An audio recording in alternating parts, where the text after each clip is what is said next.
마태복음 9장.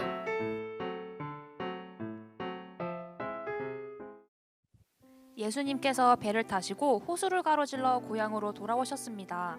그때 사람들이 중풍병 환자 한 사람을 침상에 누인 채 예수님께로 데려왔습니다. 예수님께서 사람들의 믿음을 보시고 중풍병 환자에게 말씀하셨습니다. 안심하여라, 아들아, 내 죄가 용서받았다. 몇몇 율법학자들이 속으로 말했습니다. 이 사람이 하나님을 모독하는구나. 예수님께서 그들의 생각을 아시고 말씀하셨습니다. 어찌하여 너희가 마음속으로 악한 생각을 하느냐? 내 죄가 용서받았다라고 하는 것과 일어나 걸어라 하고 말하는 것 중에서 어느 것이 더 쉽겠느냐? 그러나 인자가 땅에서 죄를 용서할 권세를 가지고 있다는 것을 너희에게 보여주기 위함이었다. 그리고 예수님께서 중풍병 환자에게 말씀하셨습니다. 일어나 내 침상을 가지고 집으로 가거라. 그러자 그 사람이 일어나 집으로 갔습니다. 사람들이 이것을 보고 두려워하며 사람에게 이런 권세를 주신 하나님께 영광을 돌렸습니다. 예수님께서 그곳을 떠나 길을 가시다가 마태라는 사람이 세관에 앉아 있는 것을 보셨습니다. 예수님께서 그에게 말씀하셨습니다. 나를 따라오너라. 그러자 마태는 일어나서 예수님을 따라갔습니다. 예수님께서 마태의 집에서 식사를 하실 때였습니다.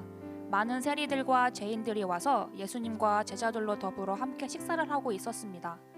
바리새파 사람들이 이것을 보고 제자들에게 말했습니다. 어째서 너희 선생님은 세리들과 죄인들하고 함께 어울려 식사를 하느냐? 예수님께서 이 소리를 들으시고 말씀하셨습니다. 건강한 사람은 의사가 필요 없으나 환자들은 의사가 필요하다. 너희는 가서 나는 희생제물보다 자비를 원한다라는 말씀이 무슨 뜻인지 배워라. 나는 의인을 부르러 온 것이 아니라 죄인을 부르러 왔다. 그때 요한의 제자들이 예수님께 와서 말했습니다. 우리들과 바리새파 사람들은 자주 금식을 하는데 왜 선생님의 제자들은 전혀 금식을 하지 않습니까? 예수님께서 이들에게 대답하셨습니다. 결혼식에 참석한 사람들이 신랑과 함께 있을 때 슬퍼할 수 있느냐? 그러나 신랑을 빼앗길 날이 올 텐데 그때는 금식할 것이다. 그 누구도 새 천조각을 낡은 옷에 대고 깁지 않는다.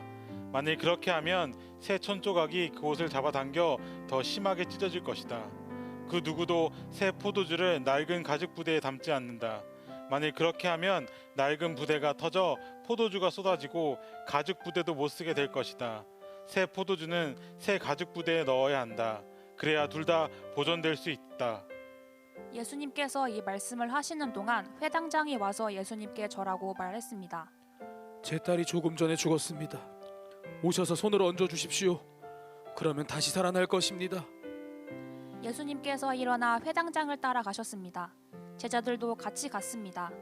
가는 길에 12년 동안 혈루증을 앓아온 한 여자가 예수님의 뒤로 와서 옷깃을 만졌습니다. 그녀는 속으로 예수님의 옷을 만지기만 해도 내가 나을 거야 라고 생각했던 것입니다. 예수님께서 뒤돌아서서 그 여자를 보고 말씀하셨습니다. 안심하여라, 딸아. 내 믿음이 너를 구원하였다. 그 즉시 그 여자의 병이 나았습니다. 예수님께서 회당장의 집에 도착했을 때였습니다. 예수님은 피리를 부는 사람들과 떠드는 사람들을 보셨습니다. 예수님께서 말씀하셨습니다. 물러나라. 소녀는 죽은 것이 아니라 자고 있는 것이다.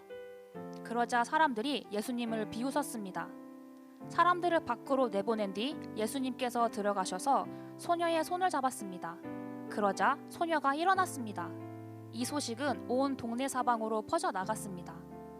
예수님께서 거기를 떠나실 때 보지 못하는 두 사람이 예수님을 따라오면서 소리질렀습니다. 다윗의 자손이여, 우리를 불쌍히 여겨 주소서. 예수님께서 집 안으로 들어가시자 보지 못하는 사람들이 예수님께 나왔습니다. 예수님께서 그들에게 물으셨습니다. 내가 너희를 보게 할 수 있다고 믿느냐? 그들이 대답했습니다. 그렇습니다, 주님. 예수님께서 그들의 눈을 만지시며 말씀하셨습니다. 너희의 믿음대로 너희에게 이루어져라. 그러자 그들의 눈이 뜨였습니다.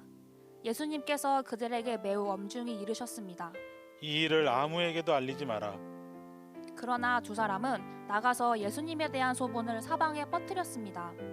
그들이 떠나갔을 때 사람들이 귀신 들려 말하지 못하는 사람을 데리고 예수님께 왔습니다. 예수님께서 귀신을 내쫓자 말 못했던 사람이 말을 하게 되었습니다. 사람들은 놀라서 말했습니다. 이스라엘에서 이와 같은 일이 일어난 적이 없었다.